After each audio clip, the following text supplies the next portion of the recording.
রমজান উপলক্ষে প্রতিদিনেই প্রত্যেকেরই ঘরে কম বেশি বিভিন্ন রকম ইফতার তৈরি করা হয়।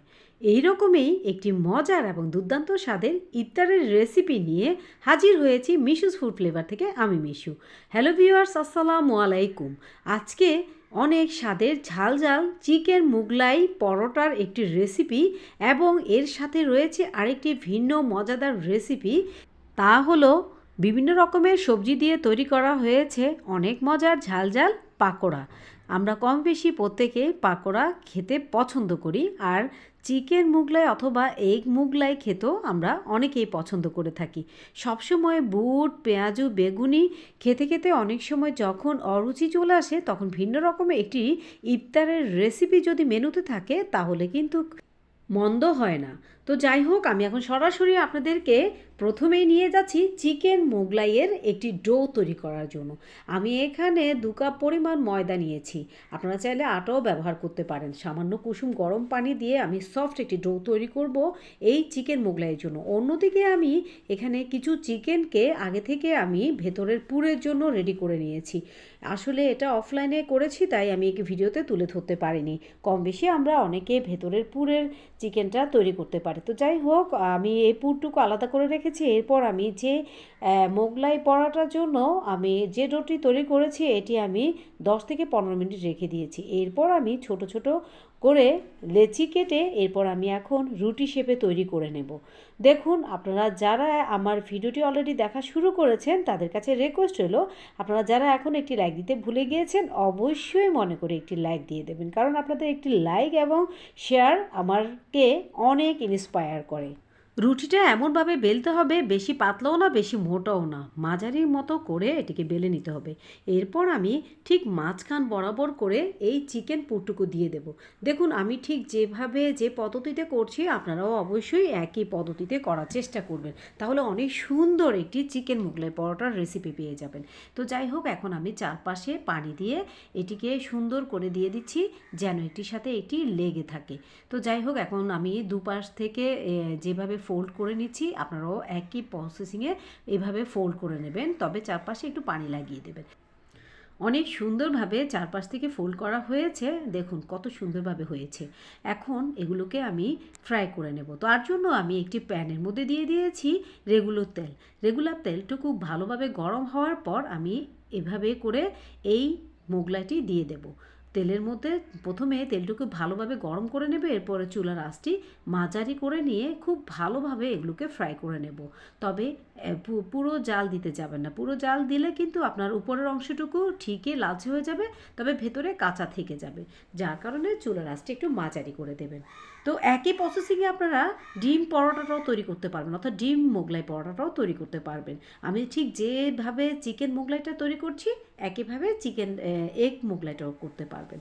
তো যাই হোক, দেখুন এক অংশটা কিছুটা হওয়ার পর আমি চারপাশে কিন্তু সুন্দরভাবে আমি এগুলোকে উলটপালট করে দিয়ে তারপর আমি এগুলোকে ভালোভাবে ফ্রাই করে নামিয়ে নেব। আমার একটি মোগলাই হতে বেশি সময় লাগেনি, 5 থেকে 7 মিনিট সময় লেগেছে। তবে আপনারা বেশি, আবারও বলে দিচ্ছি, বেশি জাল দিতে যাবে না, তাহলে কিন্তু উপরের অংশটা পুড়ে যাবে ঠিকই, কিন্তু ভেতরে হবে না। তো যাই হোক, দেখুন কত সুন্দর ফুলকো হয়ে উঠেছে চিকেন মোগলাইটি, দেখতেও কতটা লোভনীয় দেখাচ্ছে। তো আমার আসলে পরিবারের সদস্য যেহেতু 3 জন, আমাদের 3 জনের জন্য আমি 3টি মোগলাই তৈরি করেছি। এখন এগুলোকে আমি সবগুলোকে একটি প্লেটে তুলে নিয়েছি, আর এখন একটি আমি ছুরির সাহায্যে এগুলোকে স্লাইস করে নেব। প্রথমে আমি আপনাদেরকে দেখিয়ে দিচ্ছি, এগুলো কিন্তু গরম থাকা অবস্থায় স্লাইস করবেন, তাহলে কিন্তু খুব সুন্দরভাবে এগুলোকে স্লাইস করা যাবে। তো আমি এখন যে পিঁড়াতে রুটি তৈরি করেছি এই পিঁড়ার উপরে রেখে তারপর নাইফ দিয়ে কেটে নেব।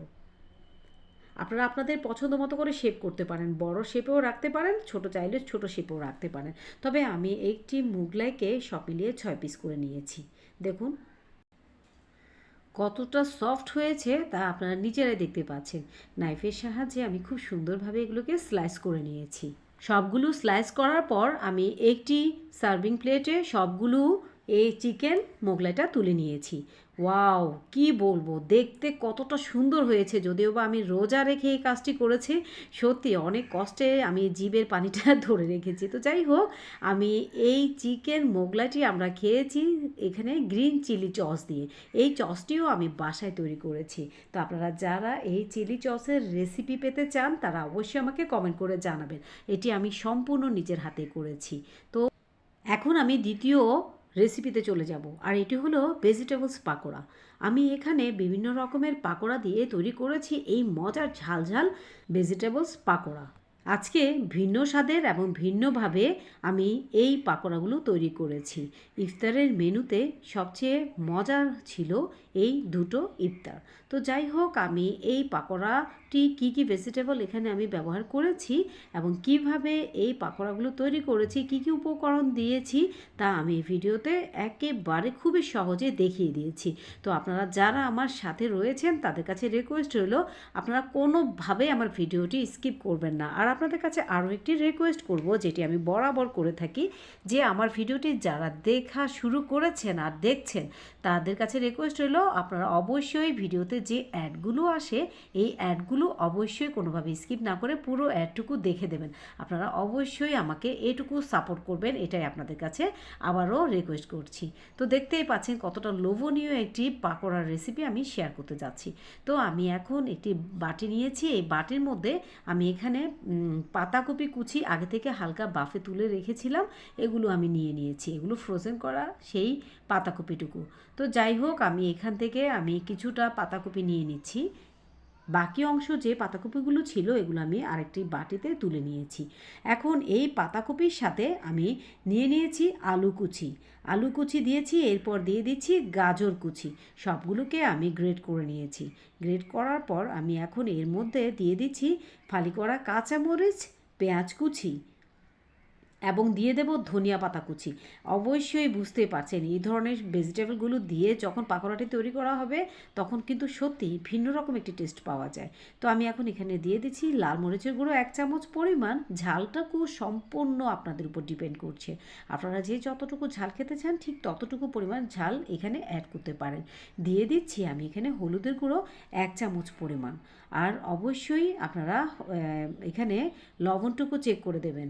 যে আমি এখানে লবণের পরিমাণটুকু আধা চামচ দিয়েছি, যেহেতু এখন রমজান মাসে আসলে এভাবে লবণটা খুবই আন্দাজ করে দিতে হয়। তো যাই হোক, এখন আমি এর মধ্যে দিয়ে দিয়েছি কিছুটা ময়দা, অর্থাৎ আমি এখানে 2 থেকে আড়াই চামচের মতো ময়দা এখানে দিয়ে দিয়েছি। পাকোড়া তৈরি করার সময় অবশ্যই আপনারা এই উপকরণগুলো অ্যাড করবেন, তাহলে কিন্তু অনেক সুন্দর মুচমুচে একটি পাকোড়ার রেসিপি পেয়ে যাবেন। দিয়ে দিচ্ছি কর্নফ্লাওয়ার এখানে 1 চামচ পরিমাণ। কর্নফ্লাওয়ারটি দিলে আসলে পাকোড়াগুলো একটু মুচমুচে থাকে অনেকক্ষণ পর্যন্ত। তো আর আমি এখন এর মধ্যে অ্যাড করব চালের গুঁড়ো আমি এখানে দিয়ে দিয়েছি 1 থেকে 2 চামচ পরিমাণ। এটি অবশ্যই আপনারা ব্যবহার করবেন।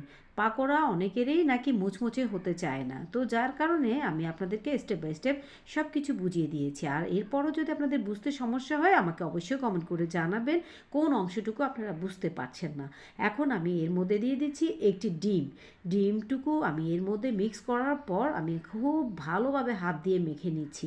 আপনারা চাইলে একটি কাঁটা চামচের সাহায্যেও এটি মিক্স করতে পারেন, তবে হাত দিয়ে সবচেয়ে বেটার হয়। আর ডিমটুকু অবশ্যই এখানে দেওয়ার চেষ্টা করবেন। এখন আমি এর মধ্যে দিয়ে দিচ্ছি স্বাদে ম্যাজিক মশলা। যে কোনো চাট মশলা অবশ্যই চেষ্টা করবেন 1 চামচ পরিমাণ ব্যবহার করার জন্য, তাহলে সুন্দর একটি স্মেল আসে এই ধরনের পাকোড়াগুলো থেকে। আমি এখন এই চাট মশলাটুকু দেওয়ার পর আবারও এখানে আমি একটি চামচের সাহায্যে খুব ভালোভাবে মিক্স করে নিচ্ছি। যত ভালোভাবে আপনি এগুলো মিক্স করবেন তত আপনার সবটুকু পরিমাণ ভালোভাবে মিক্স হবে। আমি এই পাকোড়ার মিশ্রণটুকু আমি রেখে দেব মিনিমাম 10 থেকে 15 মিনিটের মতো। আর আপনাদের যাদের হাতে সময় থাকে তারা চাইলে আরও বেশি সময় রাখতে পারেন। তো যাই হোক, এখন এগুলোকে আমি 10-15 মিনিট রাখার পর আমি এগুলোকে এখন ফ্রাই করব। আর তার জন্য আমি চুলায় একটি কড়াই বসিয়েছি এবং আমি এখানে দিয়ে দিয়েছি রান্নার তেলটুকু ভালোভাবে গরম করে নিতে হবে। এরপর আমি এখানে ছোট ছোট শেপ করে আমি এই পাকোড়ার দিয়ে দিয়েছি। এই পাকোড়াগুলো আপনারা যখন চুলার আঁচটি বড় থাকবে এরপর কিছুটা সময় পর চুলার আঁচটি একটু মাঝারি করে দেবেন। আর এভাবেই এক পাশ হয়ে যাওয়ার পর অপর পাশটিকে উল্টে দিতে হবে। আর কিছুটা সময় হাতে রেখেই কিন্তু এই পাকোড়াগুলোকে ফ্রাই করতে হবে, না হলে উপরের অংশটা ঠিকভাবে পুড়ে যাবে আর ভেতরের অংশটা কাঁচা থেকে যাবে। তাই চুলার আঁচটি অবশ্যই মাঝারি করে দিতে হবে, এটি অবশ্যই খেয়াল রাখবেন। তো যাই হোক, অলরেডি আমার পাকোড়াগুলো হয়ে গিয়েছে আর এরকমভাবে আমি সবগুলো পাকোড়াকে ফ্রাই করে নেব। আপনারা একটি প্লেটে এখানে টিস্যু বিছিয়ে এরপর এই পাকোড়াগুলো তুলে নেবেন।